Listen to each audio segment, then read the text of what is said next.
Welcome to the Advanced Sports Analytics Show. I'm Jordan Cooper, a.k.a. Blender Head, joined with me by the man behind the numbers at Advanced Sports Analytics. It's Stuart Gibson, who, based on last week, proved once again that if you fade the highest probability stacks, you probably lost.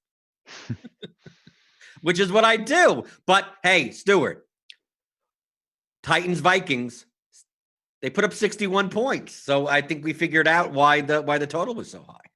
Yeah.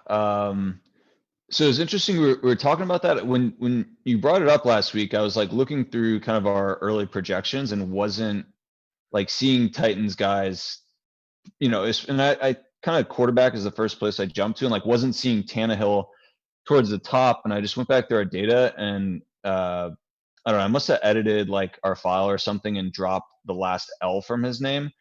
So he wasn't appearing in the data, and then I went back and fixed it, and like sure enough, he kind of bubbled to the top as like top value quarterback. Oh, so you literally took an L on it. Yeah, I mean I did, and I played him in cash, and somehow played Rex Burkhead in cash, yet didn't cash. How did you manage to do that? I mean, I played Tannehill, Miles Sanders. I went Zeke instead of like Jonathan Taylor. So essentially, you missed out on Lockett, I'm assuming.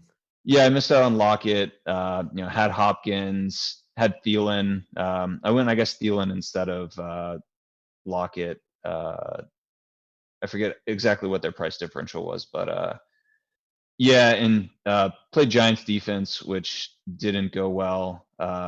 Was thinking that,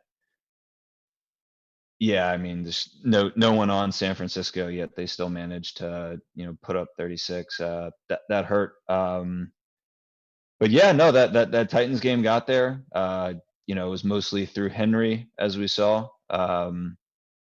Passing game didn't quite get it going. But it was funny. We were discussing that, and I we were equally, befuddled, and I was even more so just because I wasn't finding, any projection on Ryan Tannehill. And then once I updated it, sure enough, I was like, oh yeah, okay, that was the game we talked about. And like, well, the pieces you needed in that game were Khalif Raymond and Justin Jefferson. It wasn't actually the main players. Yeah, exactly. But I mean, look, I think we talked about on the show, like, the Seattle, that three player stack of Russ, Metcalf, Lockett just correlates super well. Very projectable total, and fading that hurt. Same thing could be said kind of the prior week with Dallas, Dak, Amari. So I don't know. We'll see what we got this week. There's definitely kind of a diverse mix of games that are viable candidates to really break the slate. So hopefully we can find the right ones, and maybe it's the top one, or maybe it's a third one. Who knows? But I've never seen a slate like this, because I mean, last week we had two games that were significantly higher total than everything else. Mm-hmm. We had the Seattle-Dallas game. You had the Arizona game. Like now, I mean, there's only 12 games on the slate because the Steelers-Titans game will not be played. 7 out of the 12 games on this slate have a 50 total or higher. So looking at early ownership projections that Jamino has had on the Thursday, which obviously will get better come Saturday. Jamino, if you don't know, if you're a premium member of RotoGrinders, he has his own show with Scott Hansen, called The Ownership Report. So on Saturday, they go over and they tweak ownership, because both of them do ownership. And you could listen to that. And it's an hour-long show. Just if you're a cash game player, if you're a GPP player, these early ownership projections aren't necessarily like what's going to be at the end, but that's a great show to listen to. So if you want to sign up for RotoGrinders Premium, rotogrinders.com/media/ASA. The link is in the description of the YouTube video. And you get $5 off your first month of Core 4 premium subscription, NFL, MLB, NBA, PGA. But that's one of the unheralded shows. We do a lot of premium shows. that Saturdays I always make sure to look at, because ownership in GPPs matters almost as much as meeting projection. But based on the ownership that we currently have, to me, there's no chalk game. Like, there are chalk players, but even like we have the highest ownership right now, about 25% on Alvin Kamara. And that obviously will depend if Michael Thomas plays, because that'll go down if he does. But outside of that, I mean, there are a couple of underpriced players that may get some ownership, but nothing stands out as like everyone's going to be targeting this one game or two games. I mean, they may get a little bit more lopsided ownership, but I mean, I legitimately think there are probably 8 games that are viable to stack on the slate. Yeah, I mean, I guess you'd have to assume with the wider mix of games that are stack viable, yeah, ownership will probably be down across the board. But do you see I know you do top stack type of projections currently. I mean, obviously with practice reports and the pricing changes and totals could go up or down. Do you find that, because last week you showed that, that one game was like far and away higher percentage than any of the others? Do you find all of, like, out of like 7 or 8 games, are they much more closely condensed? Yeah, so like last week we talked about, and it's kind of one of the first things I look at is like, where is the cliff in terms of, they're kind of like bunches of probabilities, and you're interested in like where the cliff is and where is kind of the subsequent team, like a full, percent, or 1.5% less likely to be the top scoring team. And I think last week it was like at like 3 or maybe 4. I feel like maybe like Indianapolis was third. And then like after in Indianapolis, there was, the next most likely team to top the slate in terms of, real football points. It's like a full, 1 to 2 percentage points less likely. So this week we currently have, Dallas at 10%, Kansas City 9.1, Rams 8.9, Seattle 8.4, Houston 8.2, New Orleans 7.5, Baltimore 7.1. I mean, so that is what, 7 teams right there. And then after Baltimore, there's kind of this drop off down to Buffalo at 5.7. So that, 1.4% cliff that I'm kind of describing, we don't get until 7 teams down the, like implied total, I guess, scale or spectrum. So yeah, I mean, far, I guess, I'm not sure necessarily deeper is the right word, but certainly just more robust at the top of the point total scale this week than we saw in previous weeks. So when you see kind of the like slate properties like that, is your focus on, like, it sounds like last week, right, we had maybe 2 to 3 teams that were just like clearly, independent of any sort of ownership, like the preferred stacking options, and you maybe discuss like interesting ways to kind of get outside of that maybe 3 to 4 team bubble. When you do have a bubble that's like 7 to 8 teams, are you more inclined to try to like find stacks that fit just like on the inside of that bubble but aren't kind of at the top of the scale, or are you still kind of interested in teams that are kind of at the top of that implied point total scale but just outside of the perceived kind of most likely teams? I'm interested to just kind of hear like how the difference in just point totals across the board impacts your thinking about the slate as a whole.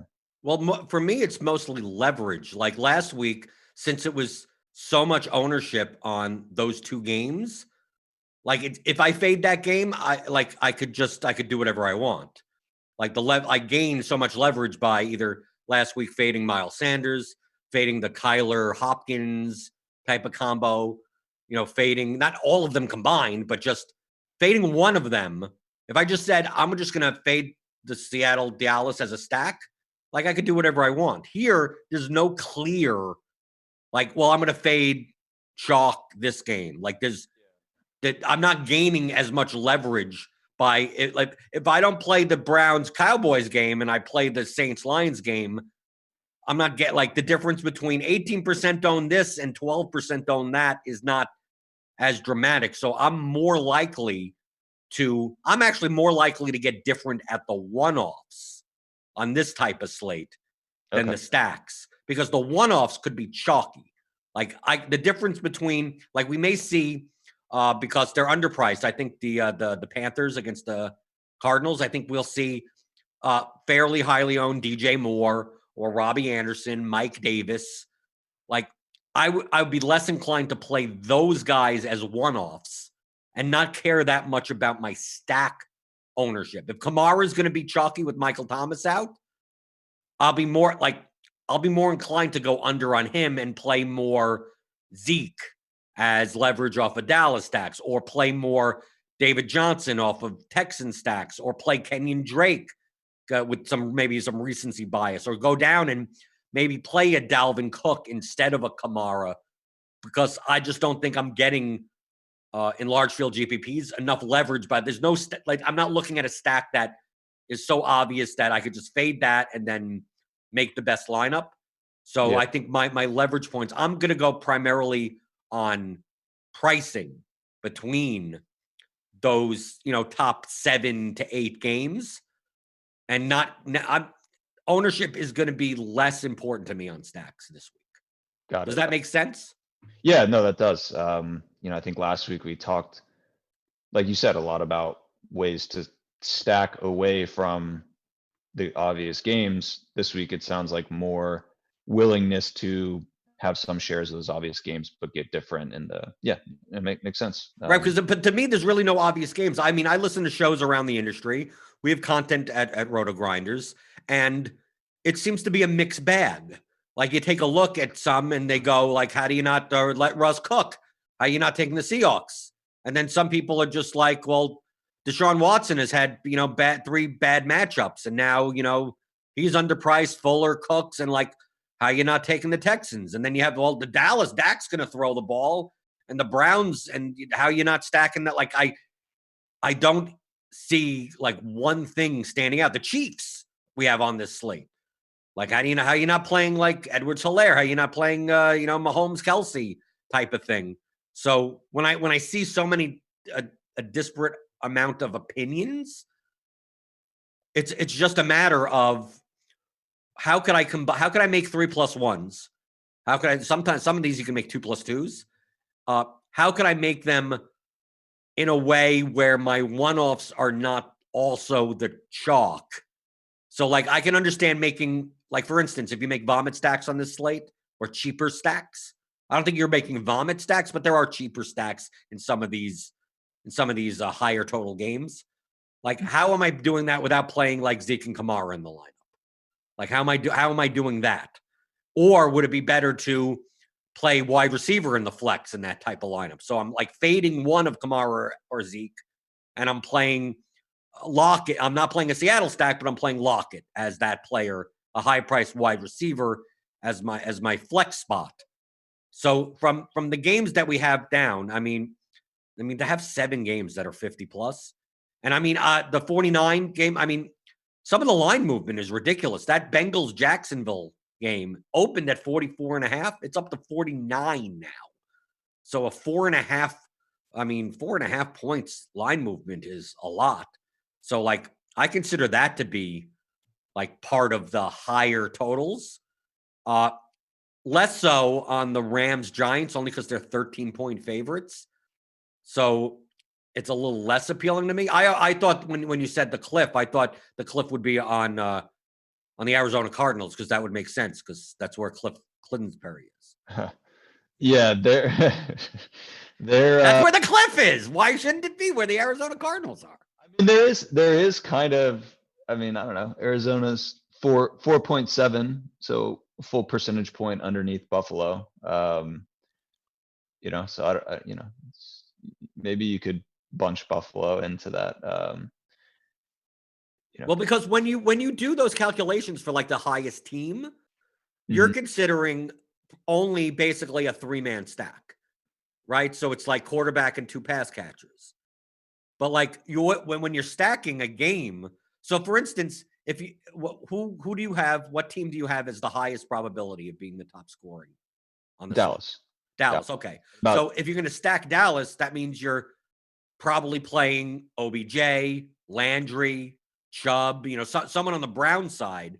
So it's not necessarily just like, do you look at, well, Dallas has the highest probability. Do you look at what the probability of the Browns are, or the Browns are not as relevant because you're just taking one correlative piece? You don't need the Browns to score 30 points. You just need one of their players to go off in a game where Dallas scores 35.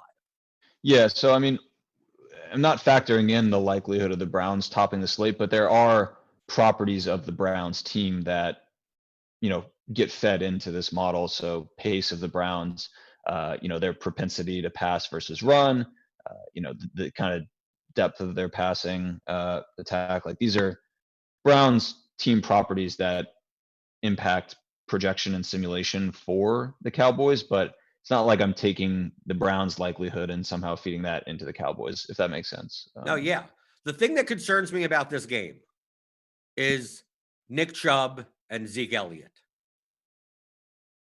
It concerns me because, like, the Browns, in this game, you have to expect that if it's close, they're going to want to run the ball as much as possible to keep Prescott off the field.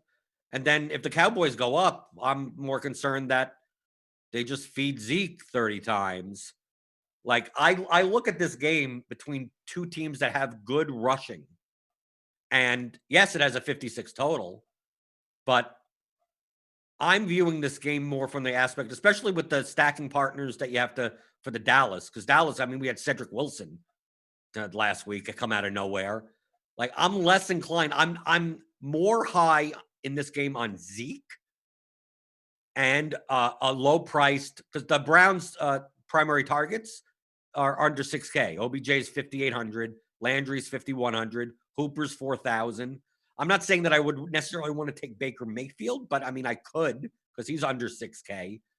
I'm just, out of all these games, I mean, it's the highest total, but I mean, we have other games that are close enough to it that I'm just concerned that if the teams rush the ball too much, that I'm just not going to get enough plays. Yeah, I mean, I think we spend a lot of time talking about totals, but yeah, I mean, I think it's worth considering, like, how do teams typically achieve those high totals? I mean, like, we spent a lot of time talking about Tennessee's total last week, and yeah, they got there. It just wasn't in a way that was conducive, to huge stacking. And like, Dallas has proven to be pretty, not concentrated, I guess, in the last couple of weeks as far as where their production comes from. Yeah, and I think Cleveland has, for at least the last year plus, been sometimes hard to pin down whether it's Landry or Odell, and now you add Hooper into the mix. You got the two running backs. I mean, yeah, it's a high total game, but there's also lots of pieces that could be kind of the core contributors to that total. So yeah, I think that's a viable point to call out. We're talking about these totals as if all teams are kind of created equal and are equal in terms of how they get to those totals, and both Dallas and Cleveland have properties that make it a little tough to feel super confident in the ways that those two teams might get to that high total. So yeah, I think that's an interesting call out, and yeah, I think one maybe I'll keep in mind come Sunday. Right, but I could see, like, if I don't stack this game, to play Amari on one side, play 1-1 Amari and then OBJ, or do something like that. But I have to consider the stack as a whole. Mm-hmm. So I just think, I mean, it doesn't mean I don't play. It's just that they're expensive. Like the Cowboys stack, even without Zeke, you're playing Prescott, Cooper, Gallup, Lamb. It costs a lot, and it's negatively correlated with Zeke. Mm-hmm. So, like, if Zeke gets too much of the production, the stack is going to fail. It's not going to score high enough, especially on a slate where we have other totals. It's not like this game is 56 and then the next game is 48. Mm-hmm. Like, we have 54s, 53s. So, like, I need all the production. I need Zeke to have a bad game. Yeah. And so, like, if I'm playing the stack, that means I'll be light on Zeke. but I think I think the Cowboys may be over-owned. No one's going to be that over-owned because, right, everything's going to be spread out. But Yeah. I just think with recency bias, Dak will be a little over-owned. Amari at home because that's a narrative. Gallup after a good game. We have this narrative that, like Lamb was hurt or whatever. Maybe his ownership goes down. Just that they have so many pieces. I feel like I need to get the pieces. I need to get two things right. I need to make sure that Zeke doesn't suck out production. I have to make sure that the Browns don't rush the ball 35 times. And I have to make sure that if that happens, I get the right pieces of the stack right, where Cedric Wilson doesn't have 2 touchdowns out of the blue. I think that the confluence of all of those makes me lean to more towards taking pieces of the game and not stacking them. Yeah.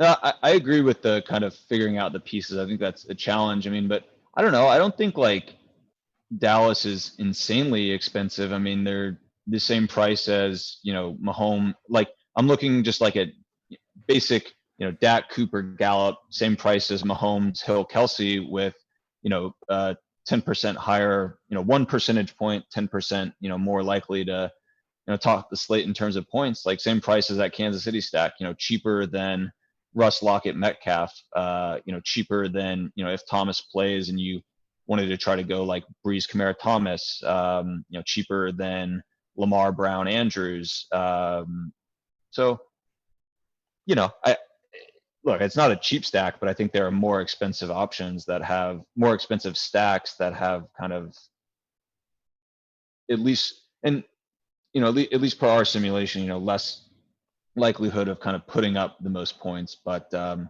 of those stacks that I did mention are like, a little more concentrated than Dallas. So, I guess in that regard, in paying a little more for kind of pieces of a stack, you are buying a little more certainty that kind of the points, the fantasy points, correlated with the real points will come through, the pieces of that stack. Well, but that's the main reason why I like the next game, 54.5 total, Texans Vikings. To me, that's more towards the vomit stack range because Watson is 6,600, Fuller is 5,900, and Cooks is 4,500. You got Cobb in there. David Johnson's under 6K. And when it comes to the Vikings, it's pretty much Cook, Thielen. I mean, now Jefferson's come out. He's 5,200. Maybe he puts up a good game again. The pieces of this game are cheaper, and it feels as condensed as the at least of the Cowboys Browns game. But I don't have to pay nearly 7K for a receiver. So like pairing doing a stack like Watson plus Fuller plus one of Cooks or Cobb, and then running it back with Cook or Thielen for the price at the 54.5 total. I now have salary that I could have good one. I could play Cooper as a one-off in that lineup because I have salary. I could play Kamara or Thomas if he plays. I could play Kelsey. Because I'm spending down, I'm still getting primary receivers on the team. So like I'm more inclined, in this game, because the concern in this game exists the same. Because the Texans have had horrible matchups. I think David Johnson, if Duke Johnson does not play, if he's going to be in the backfield 95% of the time, like you could put him in the stack with Watson if you want, but we have concerns that, well, what happens if they rush the ball too much? What happens if Dalvin Cook, 25 carries? Are we going to get enough plays in this game? The thing that mitigates that is the price. I just think the pieces of this game are cheaper. So if it's not going to be that dramatically different from the Cowboys Browns, like I'm much more likely to take more pieces and more stack this game more than just take its pieces. Yeah, I mean, it easily like the best priced, stack of kind of these core teams. Like we have Houston as 8.2% chance of scoring the most points on the slate. Watson, Fuller, Cooks, 17K to stack up. Seattle just 8.4%, barely better, than Houston. Russ, Lockett, Metcalf, 21.6K, like, 4.5K difference. Like that's huge. I mean, the pricing on the Houston side, I agree, is the most intriguing. The Yeah, and I mean, I think this is, a really good spot to stack. Watson has correlated historically really well with the production of opposing offenses. Like, if Minnesota can get going, there's a good chance that Watson is, going to be able to benefit, correlatively from that, and or vice versa. If Watson gets going, historically it has, pushed other offenses to kind of overachieve. Um, yeah, I think figuring out like which and how many of if you want to go the Houston side, I think will be crucial. Like, we don't really have many data points on kind of the relationship between Cooks and Fuller, or Fuller and Cobb.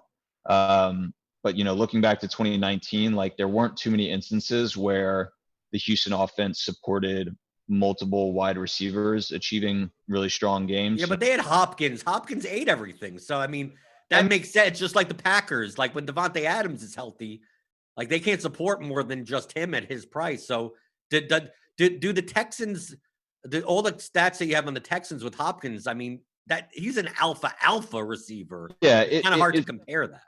it is a different receiving core. So I do have trouble making sense of kind of what the dynamic is going to be between those pass catchers.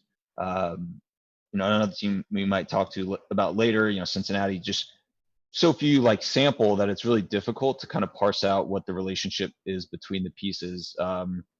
But yeah, I think it's an interesting kind of decision where you can decide to go two guys on Houston and go maybe two receivers, or like David Johnson plus Fuller. I think it's even potentially an opportunity to go with like a one pass catcher skinny stack and come back on the other side with someone from Minnesota. But yeah, definitely agree with you. This is like the best priced game of these kind of top tier games we're talking about. And I think Houston, at least so far, has shown at times that they can be pretty condensed in their production. So yeah, definitely intrigued by this spot. Yeah, but I'm not intrigued by the other side. I think if you played, let's say you played Cousins, Thielen, Jefferson, David Johnson, or Fuller, like I think that it's a much less probability that the high in a shootout, the higher scored quarterback is going to be Watson, not Cousins. Yeah, I don't see in a game where Cousins has to throw for 300 yards. I think Watson ends up outscoring him anyway. So like yeah, I know I played Kirk Cousins at 1% owned last week in that Titans Vikings game, but I think just based on the pricing here, like having Cooks as a one-off run back at 4,500 seems to not make sense. I'd be much more inclined to take the price savings, and if Cooks has a good game, Watson probably outscores Cousins. So why aren't I just playing Cousins? And then I could just use Cook and Thielen as the run backs in those stacks. hmm yeah, I think that makes sense. How about let's go to a dome game. Not the Superdome. Saints Lions 54 total. Obviously we don't know if Michael Thomas is going to play. He's 7,600 on DraftKings. If he's 100%, like yeah, 7,600 is 2,000 underpriced. Kamara's 8,000. If Thomas doesn't play, he's 2,000 underpriced. Kamara will be chalk. He may be the highest owned player on the slate if Thomas doesn't play. Even if Thomas does play, here's the problem with the Saints. I'm not going to mention the problem being Breeze has a noodle arm. Okay, I'm not going to mention that. How do you stack the Saints? Because outside of Kamara, like Sanders doesn't seem to get enough work. Traquan Smith doesn't have like a high A dot or anything. They spread it around. Cook could catch a ball. They have tight ends. They have Taysom Hill. They got a whole bunch of stuff going on. If Breeze is going to have a 300-yard game, it's going to support more than just Kamara. It's someone else is going to have to do well because Breeze's A dot, the tar is low. So like it's going to be yak. It's going to be a lot of yards after the catch. So Breeze is not going to be popular. Kamara is. You could play them both together. I mean, if Kamara gets 12 receptions, I mean, Breeze gets points for that. But then on the other side of the game, you have Stafford. Jones is down to 4,900.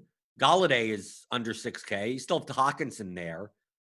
Do you see a case where in this game, it's while the Saints have a more likely to being the highest scoring team, the correlation of the stack doesn't fit together as well with the price, and that it's maybe more fruitful to play the Lions as the stack and then use Kamara, or if Thomas plays Thomas, as the one run back? Because on a slate with this many high totals, I just can't see Breeze being the highest scoring quarterback. Yeah, I mean, the Saints, like their offense just both in the way that Breeze passes the ball and kind of the distribution of throws, like it just really disproportionately benefits the Saints receivers, relative to the benefit it provides Breeze. Like if Kamara goes 10 catches, 90 yards, that's like a great game for him, but like that doesn't really help out Breeze that much unless, like 2 of those catches are touchdowns and somehow, Breeze puts up other, yardage to, like you said, like other players. So yeah, I guess, Breeze is, cheap. But I don't really see how he's going to be able to, like, I guess the way in which he puts up a massive game is almost kind of like the Watson Cousins thing. If Breeze gets to 300 yards, there must be like a ton of production on the Detroit side where, Galladay catches a long ball, or, Jones puts up multiple touchdowns or something like that. Hawkinson catches 2 touchdowns kind of thing. I mean, yeah, I think that seems sensible to me. I do think Kamara is in a great spot and, figures to be a quite strong play, but, his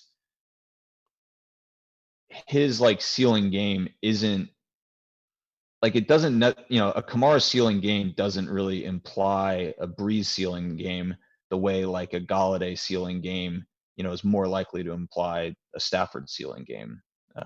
Right, it's more likely that Kamara's ceiling is almost more correlative to the Saints being behind, if anything. Yeah. And with them being behind, Breeze doesn't hit 300 yards.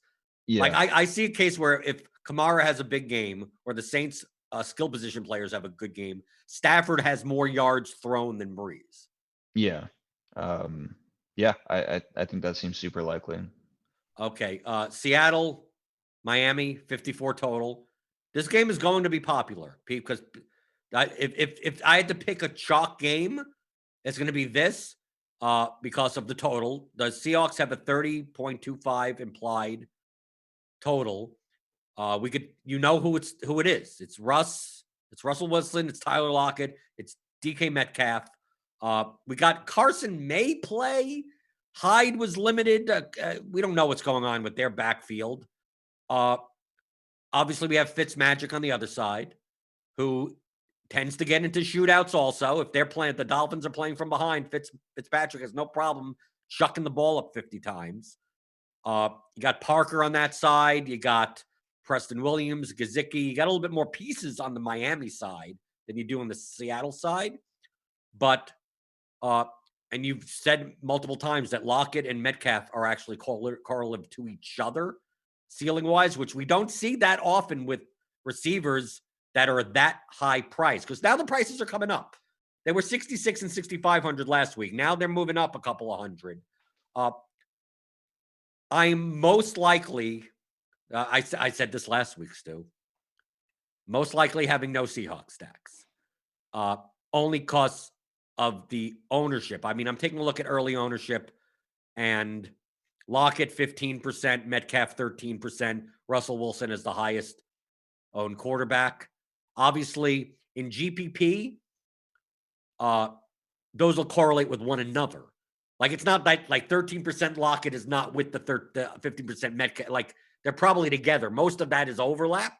Yeah. So, like, the combination, that stack combination, since it's so obvious, because at least with the Cowboys, you can make different variations that won't be, some people will have Cooper, some people will have Gallup, some people will have Lamb. They'll be kind of mixed around. I compared to the ownership and the price, I'm less.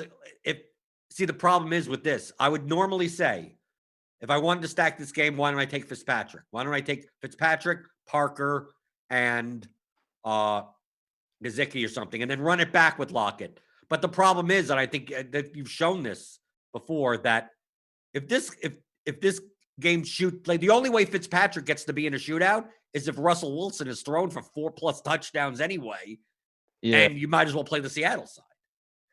Yeah, I mean, we've talked about, trying to find kind of nice one-offs that, are part of games that we want, pieces of.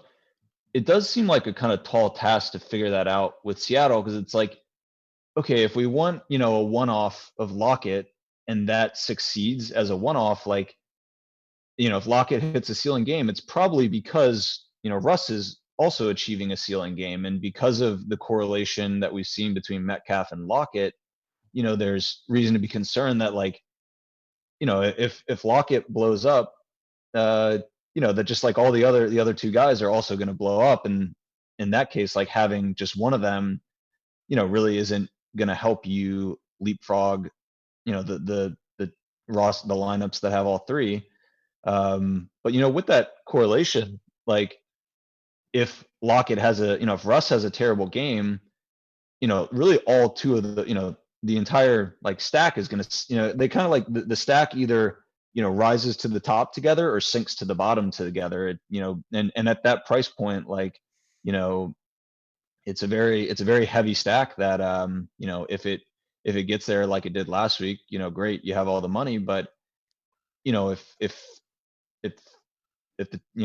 it falls apart, it's likely that they're really all three are just going to fall apart in a way that prevents, any person who has any lineup that has those three pieces, just totally prevents them from doing anything. So and also it's an ownership thing. So like, I take a look.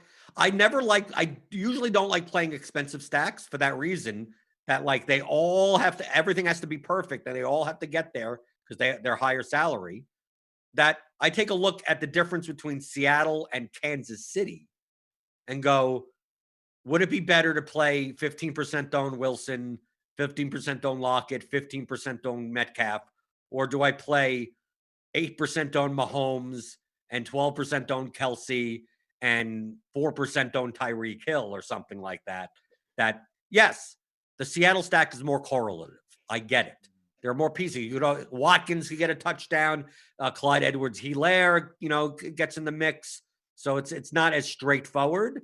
But in comparison to the ownership, I think the more interesting thing, only because I've heard it around the industry, talking about Fitzpatrick, the correlation between a Fitzpatrick Dolphin stack ceiling game, to me, means that Russell Wilson has outscored him. Like, to me, I don't see Seattle, them putting up enough points where Dolphins are just chucking the ball, where it came on 3 Carlos Hyde touchdowns. Like, the game would be too slow at that point. Like, the game would already be in the fourth quarter. Like, I'm more interested, depending on the status of their backfield. Like, if Carson's going to play, I don't want any of them, probably. If he's limited and then they'll share. But like Carlos Hyde, no one wants to play him. It's the type of thing that in normal DFS, Carson's down. Who's his replacement? He's 20% owned. Hyde is being projected as under 5% owned, or Travis Homer or something like that. That getting leverage off of the Seattle stacks by playing the running back as a one-off, I seem more likely to do that. But I think that what I'm trying to parse together is that, is it a mistake to play this game as a Fitzpatrick stack? Because to hit the ceiling, it's most likely that Seattle has put up 4 or 5 touchdowns, and it's all condensed through 3 guys.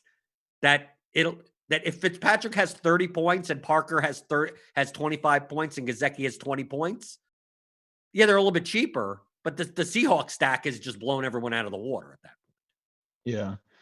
It's interesting that you mentioned that there's been a lot of hype around kind of Fitzpatrick as a, pusher of, opposition stack. I mean, I'm just like pulling it up right now and looking at Fitzpatrick. So I'm, in our app, we have like these 2 player sets. So I'm looking at Fitzpatrick, and I just like typed in Stafford since he's kind of the guy we just recently discussed. Looking at those 2 guys' correlation with the production of the cumulative production, fantasy production of their opposing offenses. And I mean, Fitzpatrick in Miami, point 0.18, like isn't, I think, not super high for kind of quarterbacks correlation with opponent.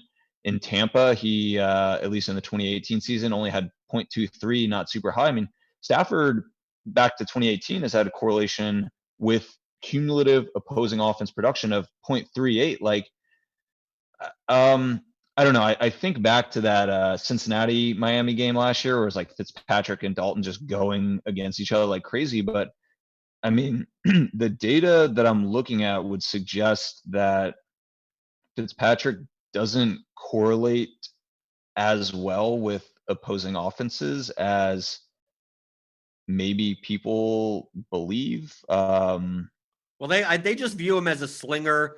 That the bad defense, they have to come back. They're down 3 touchdowns, and Yeah. we've seen him throw up 450. It's all garbage time stuff, but they're not realizing that. Like, yes, he's getting garbage time yardage, and maybe Devontae Parker gets a 100-yard game and a touchdown, but not realizing that like the opposing side has not succeeded in that case. Yeah, and that must be what it is, because like it is weird. Like I have it kind of just racking my mind. Like that makes sense. I definitely think of Fitzpatrick as a the losing quarterback in just a game shootout. But like I mean, I'm looking at the data right now, and that doesn't seem to be the case. So maybe maybe that is what you're describing, is like his opposition, like runs the ball and kind of I don't know. It's interesting that That's why I said it's weird to say. Yeah. Because of leverage and because of how those correlations don't seem to work out. I'm more interested in the rushing. I'm more interested in Hyde. I'm more interested in Myles Gaskin. He's been getting 80+% of the snaps. He's getting passes out of the backfield. He's 5K, and not playing them together or anything. But maybe this game like goes under.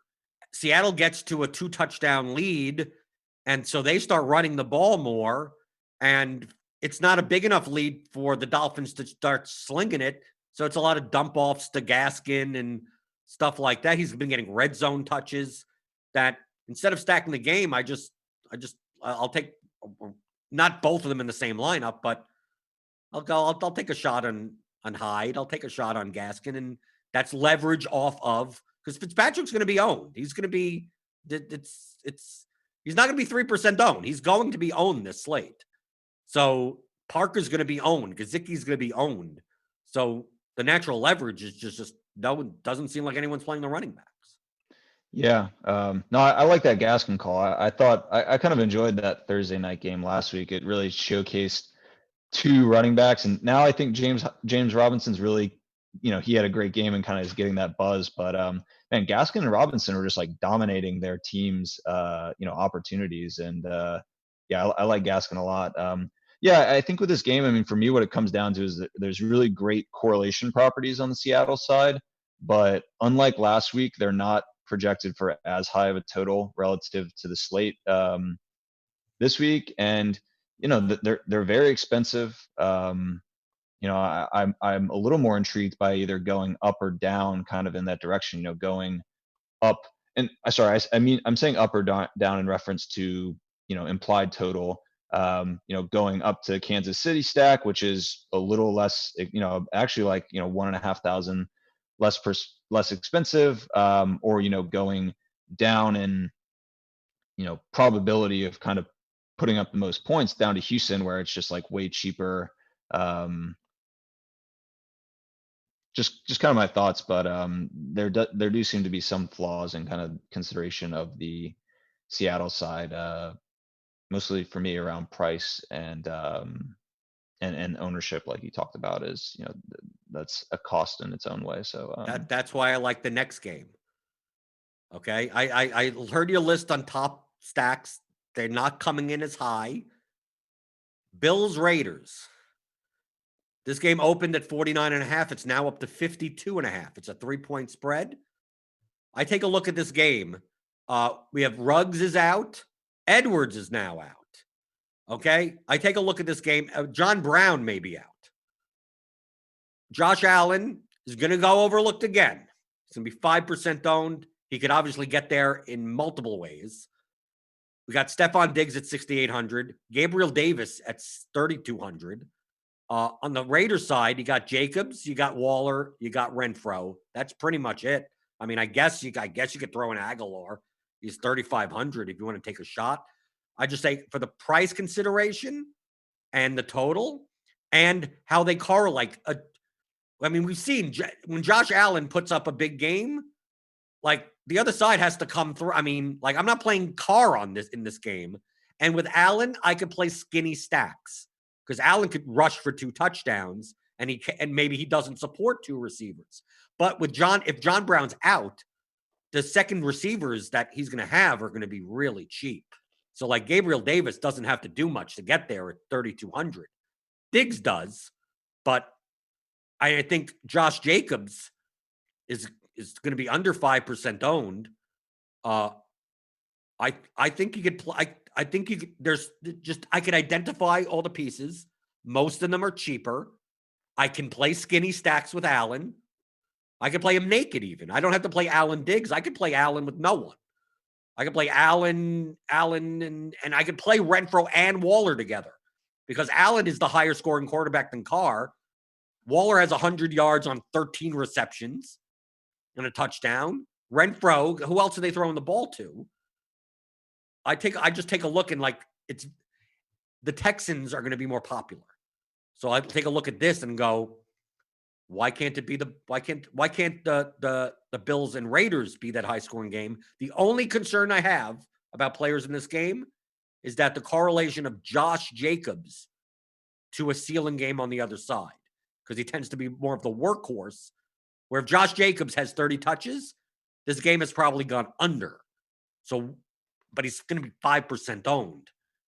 So do I play him and hope that he gets third down rolls and he's getting like 7 targets out of the backfield? Because if I could go on that, I think I could play this whole stack as a ceiling game.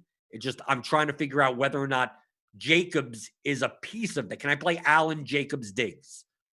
Or should I only be can I play Allen, Jacobs, Diggs, Waller? Or should I be removing Jacobs from any stack consideration? I wish I had I just was typing in Jacobs into our app and I'm seeing we have like a naming discrepancy where the Raiders moving from Oakland to Las Vegas has messed up data operations in a not insignificant way. So I only have like 3 games of Jacobs versus opponent sample because of this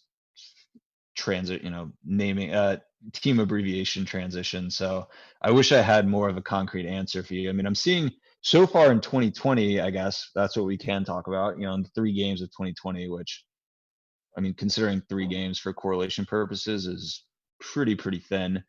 But he has positively correlated with opposing offenses.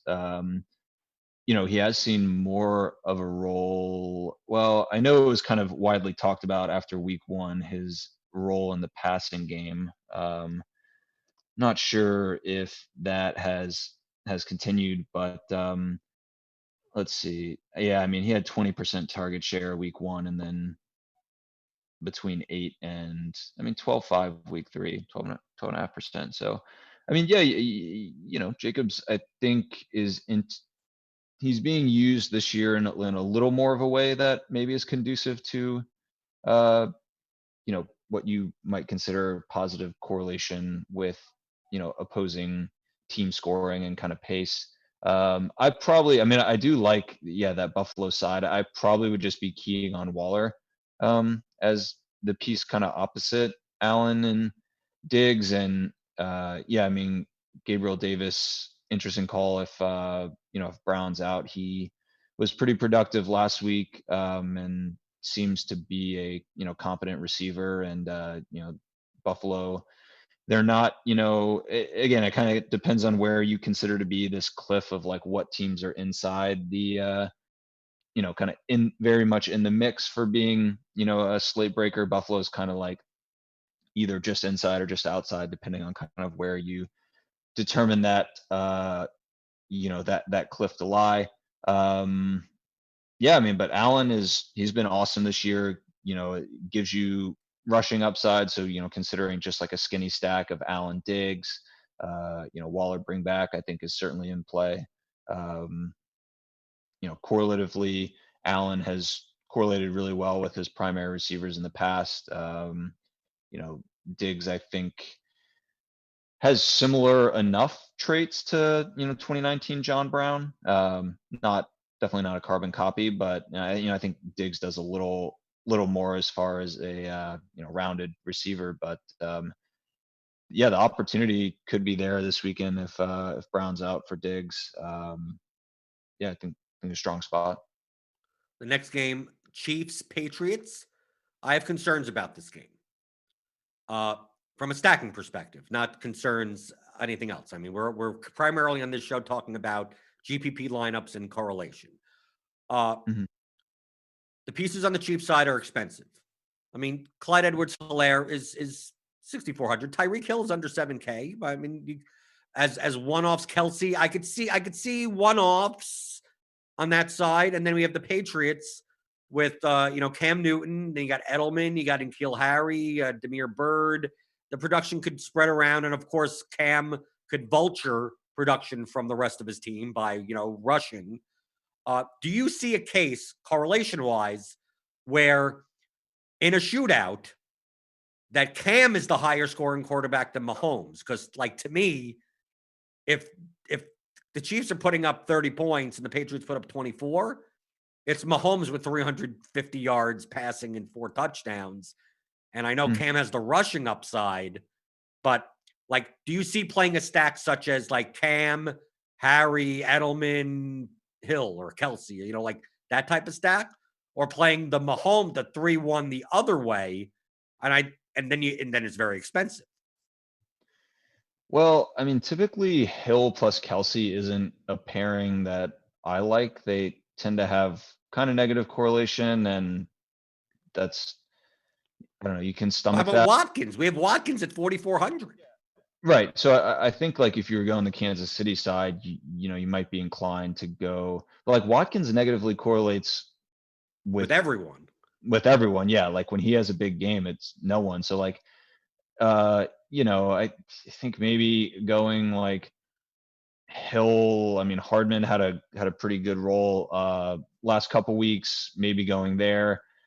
My concern with the New England side is they just have a low total. I kind of have I mean, they're priced well, but I have a hard time seeing them really putting up enough points to support a full-on stack. I mean, I guess the way Cam beats Mahomes is if he's able to run in, multiple touchdowns, right? And that'll vulture production from the rest of the team. that doesn't seem, correlative with that outcome. Just doesn't work well for the pieces you would want as part of a New England stack, I guess. Yeah, I don't know. I'm personally not too interested in the New England side. Maybe going something skinny like Mahomes, Hill, and either Edelman, Harry, or Bird. To me, makes a little more sense. Yeah, I don't know. The Kansas City guys it's not a super correlative receiving core that makes it difficult, or I guess not difficult, but just uncomfortable to include many pieces in that receiving core. Right. I'm more likely in this game to take Watkins, Kelsey, and Hill as one-offs. And then just Mahomes is not the highest scoring quarterback, so I don't really care. Can I get 40? Can Watkins have 6 for 80 with a touchdown? I'm good at 4,400. Can Tyreek Hill have 7 for 150 and 2 touchdowns, which he's done against the Patriots? Then I'm good. Kelsey, tight end position is scarce. So if Kelsey has a 100-yard game and a touchdown, he could easily just be the highest scoring tight end. And I'm just hoping that Mahomes doesn't have 400 yards passing in the process. Yeah, and the same could be said for the New England side. I think Harry, Bird at min price, these are guys that, I'm not necessarily interested in like stacking up, but could be like pieces to pull, as one-offs for other stacked lineups. Okay, next game we have 2 more games to talk about, and then we'll throw the rest in. Arizona, Carolina. Would I surprise you? I know you don't look at a lot of content and you don't look at ownership projections maybe this early. Mm. Would you find it odd that the popular side of this game is Carolina? Yeah, I guess so. I mean, Kyler's been awesome this year. Hopkins has been highly productive. Drake has, let down, but projected well, I think, like definitely the last couple weeks. And yeah, so I found that a little surprising. Well, Carolina has nearly a 24 implied total. It's a 51 overall total. It's a 3.5 point spread. The issue, it's not people liking the Panthers, it's the people liking the prices. So like Kyler's priced up now enough. He's 7K. Hopkins is 8,500. He's the highest priced wide receiver on the slate. They're obviously correlative. Drake didn't move up in price. He's 6K. But on the Carolina side, we have Mike Davis, DJ Moore, and Robbie Anderson all under 6K. And based on, most projections that you take a look at, Mike Davis is essentially playing as Christian McCaffrey now in this past game. So at 5,700, if he's going to touch the ball 20 times, which includes like 8 targets, he's going to be popular. DJ Moore, tons of air yards, just not really bringing them down. I mean, he's a couple of plays away from possibly being 40% owned on this slate because he's underpriced. But that's the reason why he's underpriced, because one missed touchdown, a 40-yard catch, the difference between a bonus, that touchdown variance and bonus variance, it has moved his price down to 5,800. Robbie Anderson has actually seen consistent targets. It makes, from a price perspective, we may see not necessarily the Panthers as a stack, although I could see playing Bridgewater, doing Bridgewater, Anderson. You could play Bridgewater and you can play Davis with him also if you want. Playing 3 on that side and then just playing Hopkins or Drake on the other side. But you could also see Murray plus Hopkins and then play DJ Moore on the other side also. But I mean, the Panthers are priced in a similar way, stack-wise, as the Texans are, that we talked about before. I just think that Watson has a much more likelihood of being the highest scoring quarterback than Teddy Bridgewater. Yeah, sure. No, that makes sense. I mean, I'm just looking at our initial projections and we're projecting like Davis quite favorably this week. I think we were the same last week. Like, I don't know. I don't study ownership that closely, but it wouldn't surprise me if he's a popular guy. I mean, I don't know what you think. The field definitely is wisened up to that.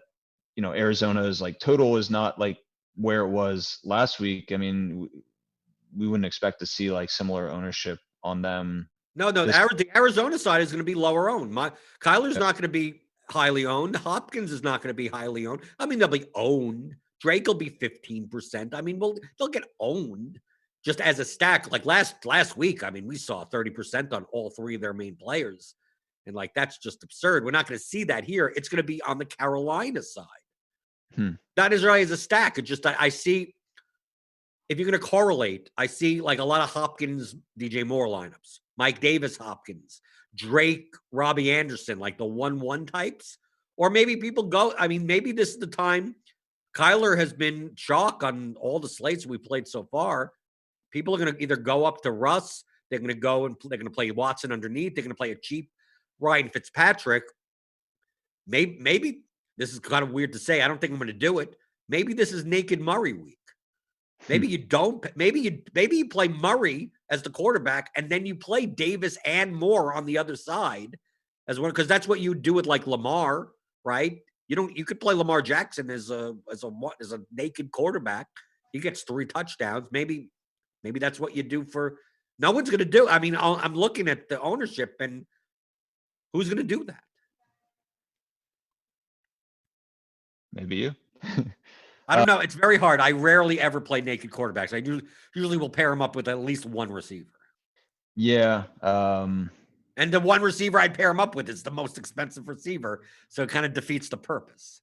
Yeah, it's a fairly expensive stack relative to just how likely they are to top the slate. Like in previous weeks, I think they were, live to, score the most points on Sunday. And I mean, obviously they have a shot, but seems less likely this week than in prior weeks. And, their price, it's not like they're any cheaper this week, even though, there's so many other kind of competitors to be, a slate breaking, team. So, I don't know. For me, like I would be more inclined to go up a little bit, up in terms of like, so I guess technically down in price, but pretty much like two teams that I'm kind of looking at around Arizona in terms of probability of scoring those points are Buffalo, and Cincinnati is less likely than Arizona, but also 2,000 or like much less expensive. Yeah, I think probably just interested in pieces like Davis. DJ Moore has gotten a lot of, like you said, air yards, and I think he's got the opportunity to put up a big score. But yeah, I mean, like you said, like Bridgewater as a quarterback doesn't really intrigue me that much. There are, I think, better options from that position. Seems to me more like a single piece type game than a stack it up kind of game. Last game I wanted to talk about in full is Jacksonville, Cincinnati, because you brought it up before. I know you're smiling. This is I'm gonna burst your bubble. Yeah. Okay. Yeah. This game started at 44.5. It's now up to 49. The Bengals have a 26 implied total. Jacksonville 23. Mixon is going to be fairly popular. I'm going to tell you that. I think James Robinson, I mean, you can play him at 6,500. I think there's just so many options between 5,500 and 6,500 that Robinson is not like I mean, you can play him. Mm-hmm. The burst your bubble part of this is even if Chark doesn't play for the Jaguars, feel free to tell me how to stack this game, because it seems like they both teams could throw to like 5 different guys. Like the production could be spread out to who knows who. Yeah. No, I don't know. I kind of like it because we're just projecting Burrow quite favorably. And Burrow, Boyd, Higgins. Is that what we're doing? I don't know. I haven't really, and like I'm looking at our projections, we don't have super high grades on any of the Cincinnati receivers. So it does, you're probably, giving me the truth that I haven't done kind of the full research on, but right. But you understand what I'm saying? That like I like the game. Like I understand why you like the game. mm-hmm. But like if you tell me it's like, oh, I'm going to play Burrow, and like he could throw to 5 different people. Mixon could get Vulture a touchdown. Jacksonville, you have LaVisca Chenault, you have Cole, you have Eifert, you got that. No one stands out. No one has a target share really on either team that stands out as like alpha receivers. So like, yes, the game could go over. This game could be, 34-28, and literally no one gets there because it's like all different people. We're not AJ Green believers. Oh, I was an AJ Green believer last week. Maybe I'm not. Maybe not anymore. Yeah. No, it's true. I mean, God damn. I'm sorry. I'm looking. I curse all the time. Go for it. The show is called Assa, so why not? Yeah. How did?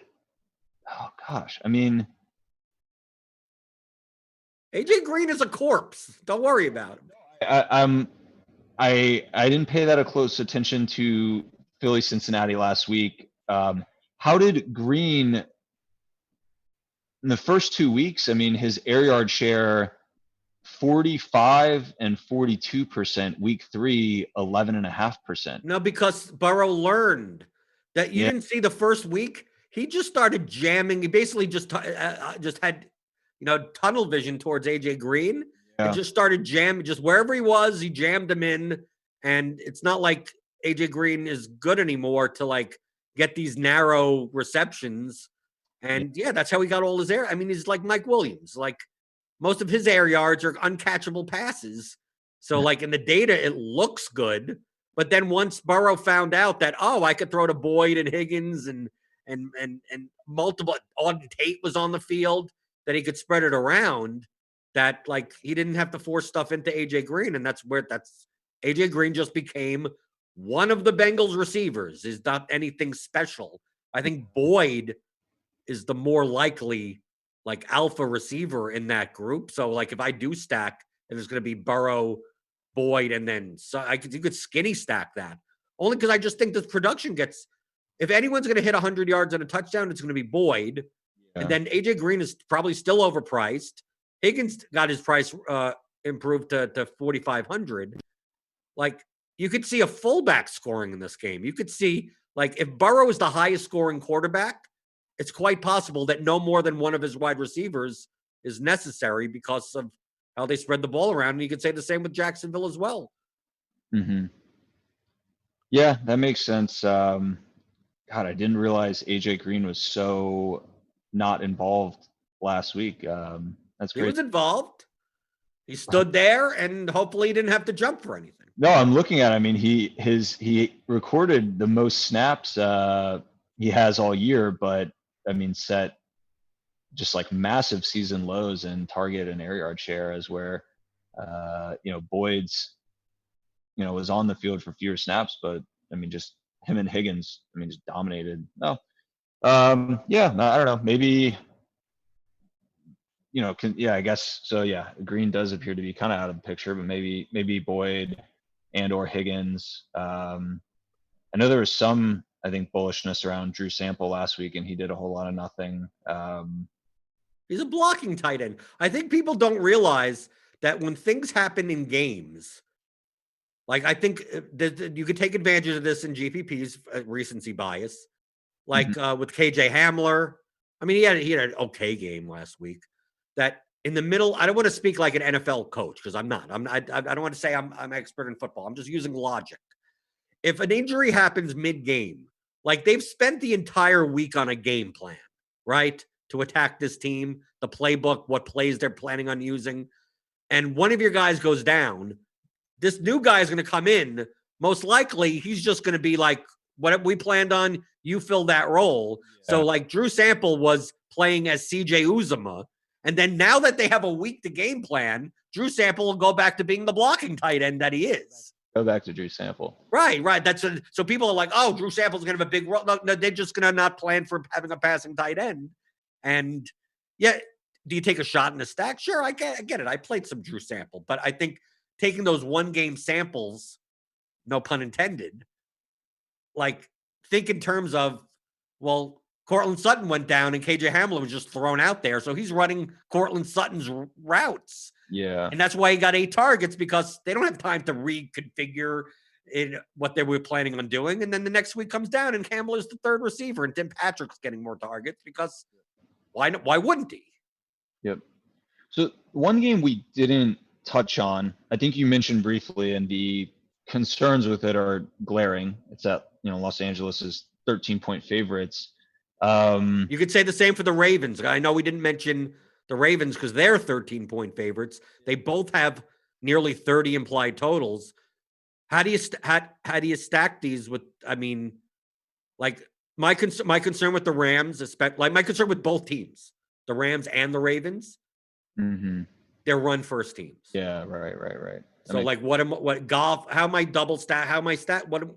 Either I'm playing a running back, I'm playing a one receiver. I mean, unless Washington or New York keep this competitive, like I just don't see how the game stack. What's the game stack? What wins?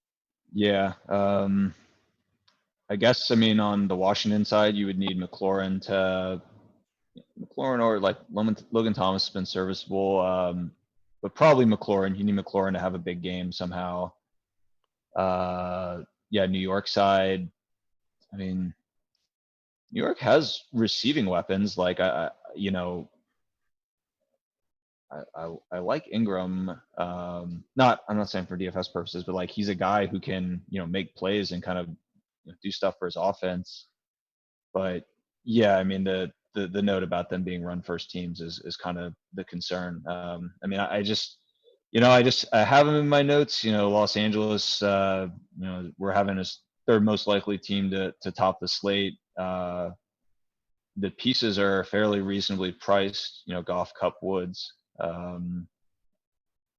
But yeah, you would need in both those games, I guess, the opposition to force them out of what they're going to try to do, which is run the ball. I mean, so do you have between those two games, is there any one that you think is more likely than the other, or has kind of more paths to, bucking the huge spread and actually, being kind of a closer game and maybe forcing the teams that we would want to play, into a more fantasy friendly, kind of offensive pace and strategy? I think for the price, the Giants, Rams. Yeah. I think the Ravens, because it's hard. Lamar, like it's just hard. Like I'm never a big stacking fan with Lamar with Brown or Andrews because now they're priced up. They're 6K guys, and Yeah. then the Washington Haskins is throwing the ball. I think it's more likely that if the Giants actually make this competitive, like the Rams have no problem passing the ball. It's just Mm-hmm. like if they're up, it's going to be Henderson and Brown. It's going to be whatever. But doesn't mean I'm playing golf stacks. I think I'm more likely to play this game as 1-1s, as play, what Ingram, Tate, or Slayton on one side, and then Woods or Cup on the other, and that's it. Like Mm-hmm. that, like 1-1.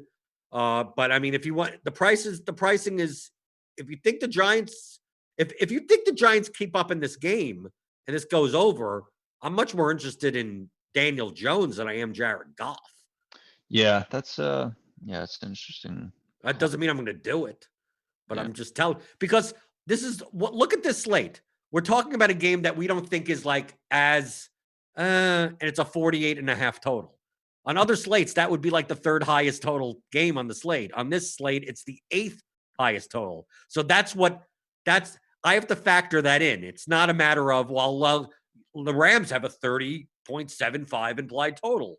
But like that isn't special in the slate anymore. I have so many that are close to that. Why am I taking a run first team at home with a 13-point favorite when it's not?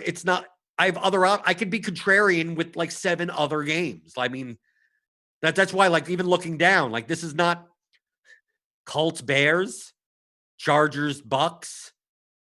Like, no, I'm sorry. Like, you just get cut off. I mean, I could see if you wanted to play David Montgomery at under 6K, sure. I could see if Godwin's out, you take a shot on Evans or a shot on Keenan Allen as a one-off. But like, if those stacks win, then screw it. I mean, because those games have 7 to 10 point lower totals.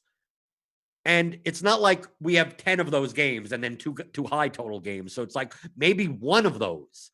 But these 2 games have to beat out like all of the other 7 games. And I just think the likelihood of that is much lower than, I mean, yes, they could beat out one of the high total games, but not all 7 of them. Yeah.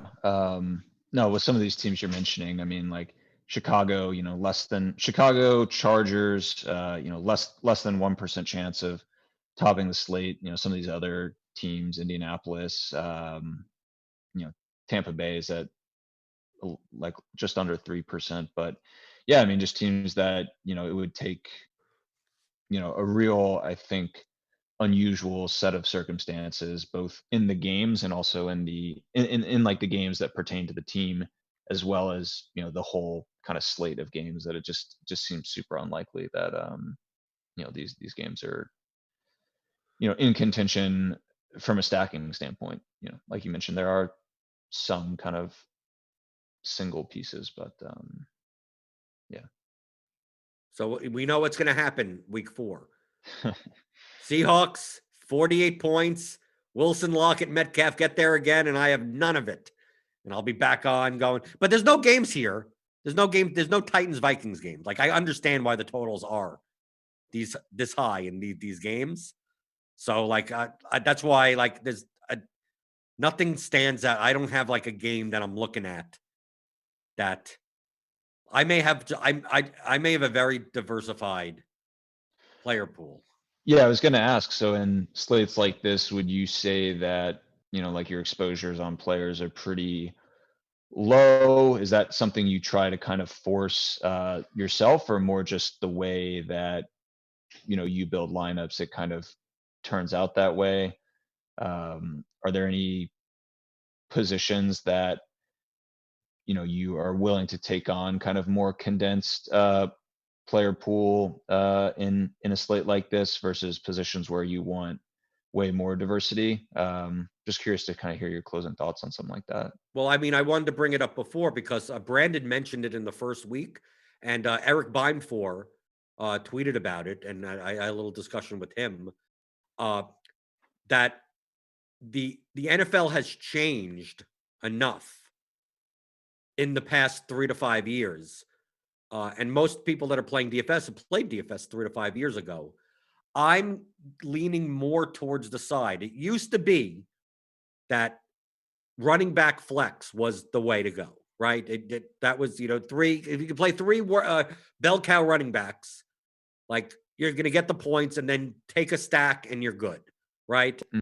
I think looking at, and I've looked at some of the data, but I mean, it's still anecdotal and small sample size, that lower priced running backs, because of the NFL and most teams playing in running back by committee, most teams, even if they don't have a running back by committee, the lead back doesn't get more than 65% of the snaps, that they play series based, or they have, a running back's in for 3 plays and then another running back's in for 2 plays, that the variance of red zone work is much higher at running back than it used to be.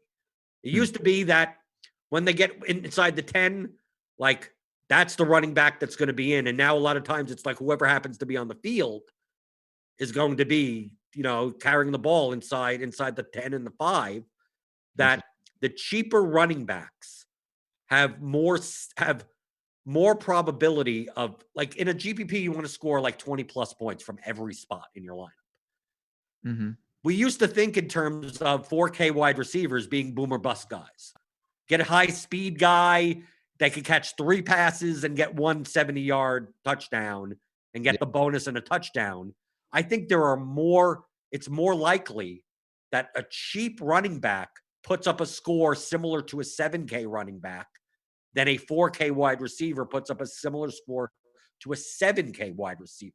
So it sounds weird to say that, like on this slate, if I go and look at all the running backs on the slate, so we have like Kamara and Elliott at like 8K, that it's more likely. I'm not saying that it's likely. I'm just saying that it's more likely. Like it's still low probability that someone like Myles Gaskin or David Montgomery or Adrian Peterson or like someone, Latavius, maybe not Murray, puts up a score equal to what Kamara and Elliott do, then someone like Danny Amendola putting up the same type of score that Tyler Lockett does. Got it. That I'd be more likely to build lineups that go contrarian cheap at running back and then just jam in 4 6K wide receivers and try to get 20 plus 20 plus 20 plus 20 plus, and then just hope Jeff Wilson gets two. I mean, we saw it last week with Burkhead and Wilson and Davis. Like they beat Sanders, they beat all the chalk running backs. Yeah. I think that's more likely to happen with running backs than it is with wide receivers in this day and age in the NFL.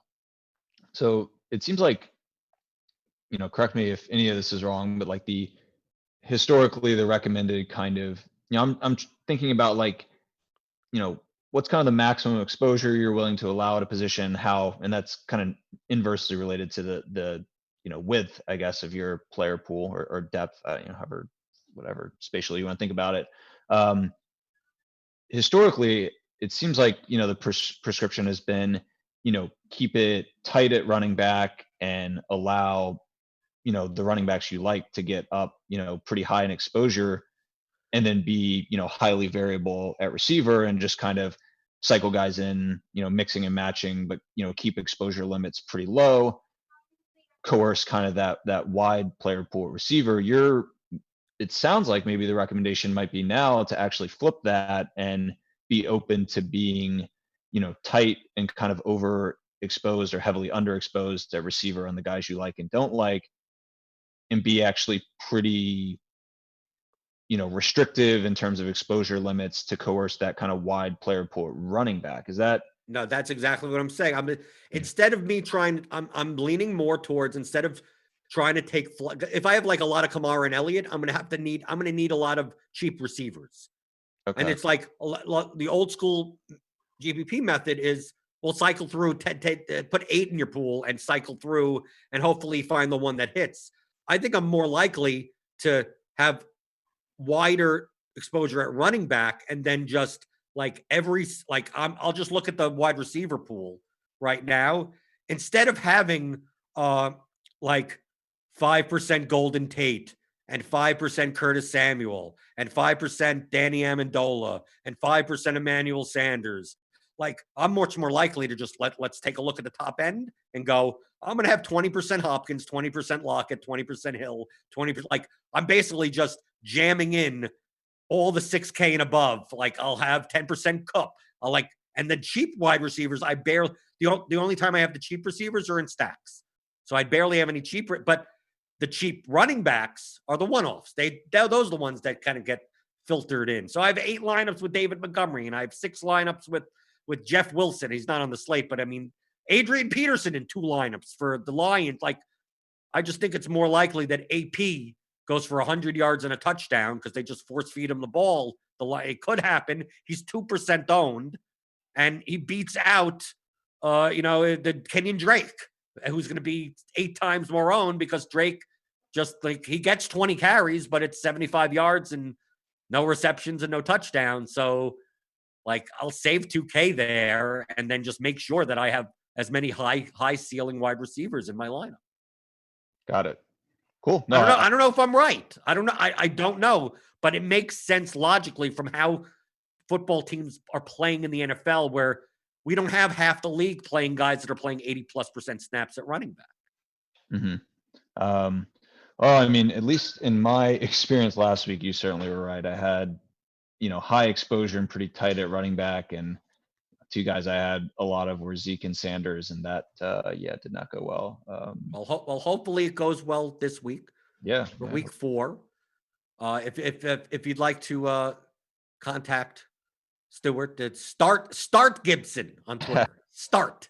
I'm assuming because someone else had Stewart, because it seems like the name that, people have Jordan Cooper, so I couldn't use that on Twitter. Yeah, no, it's that, and it's I had some family members have called me that over the years because they had trouble pronouncing my name. Start. Yeah, it's really, it's called Stewart. How hard is it to pronounce Stewart? Yeah, kids have trouble with pronunciation. I don't know. But yes, Stuart Gibson was taken, unfortunately. So. Well, you can find him there. You can find me at Blender HD on Twitter. You can also find me in the premium Discord on RotoGrinders, which you would get with a premium subscription. I'm in there all the time. It's in the Blitz chat, the Bat chat, the NFL chat, any chat. You could always find me there. Subscribe to RotoGrinders Premium. You get that. That's part of your subscription. And you get $5 off a Core 4 premium membership to RotoGrinders. NFL, MLB, NBA, PGA, tons of content, tons of premium shows for NFL, tons of ownership projections, all lineup HQ access. You get everything.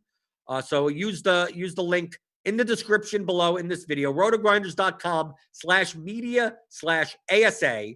So this has been the Advanced Sports Analytics Show for week 4 on rotogrinders.com.